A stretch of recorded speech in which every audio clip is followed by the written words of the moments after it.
High command ಪರವಾಗಿದೆ ಅನ್ಸುತ್ತೆ sir.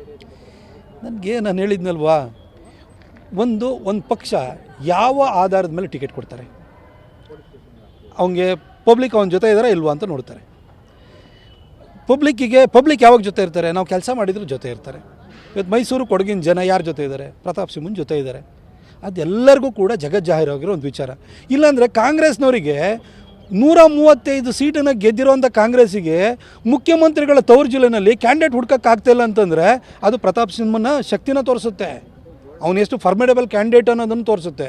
ಇದಕ್ಕಿಂತ ಕಾಂಗ್ರೆಸ್ನವರೇ ಸರ್ಟಿಫಿಕೇಟ್ ಕೊಟ್ಬಿಟ್ಟಿದ್ದಾರೆ. ಈಗ ಅವರಿಗೆ ಕ್ಯಾಂಡಿಡೇಟ್ ಹುಡ್ಕೊಳ್ಳೋಕ್ಕಾಗ್ದಲೇ ತಿಣ್ಕಾಡ್ತಿದ್ದಾರೆ. ಅಂಥ ಒಂದು ಪರಿಸ್ಥಿತಿ ಕಾಂಗ್ರೆಸ್ಸಿಗೆ. ಇದು ಏನಕ್ಕೆ ಇದು ಅಂಥ ಪರಿಸ್ಥಿತಿ ಬಂದಿದೆ, ಪ್ರತಾಪ್ ಸಿಂಹನ ಸೋಲ್ಸೋಕ್ಕಾಗಲ್ಲ ಅಂತ. ಹಾಗಾಗಿ ಖಂಡಿತ ನನಗೆ ಕೈ ಹಿಡಿತಾರೆ. ಆಮೇಲೆ ಈ ಭಾಗದಲ್ಲಿ ಪ್ರತಾಪ್ ಸಿಂಹನ ಸೋಲ್ಸೋಕ್ಕಾಗಲ್ಲ ಅಂತ ಕಾಂಗ್ರೆಸ್ಸಿಗೆ ಗೊತ್ತಿದೆ. ಪ್ರತಾಪ್ ಸಿಂಹ ಗೆದ್ದಾದ ಕೂಡಲೇ ಅಲ್ಲಾಡೋದು ಮುಖ್ಯಮಂತ್ರಿ ಸಿದ್ದರಾಮಯ್ಯನವರ ಸೀಟು ಅಂತೂ ಗೊತ್ತಿದೆ.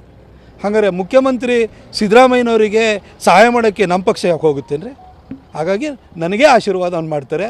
ಸಿದ್ದರಾಮಯ್ಯನವ್ರಿಗೆ ಖಂಡಿತ ನಮ್ಮ ಪಕ್ಷ ಸಹಾಯ ಮಾಡಲ್ಲ ಅಂತ ನನಗೆ ವಿಶ್ವಾಸ ಇದೆ.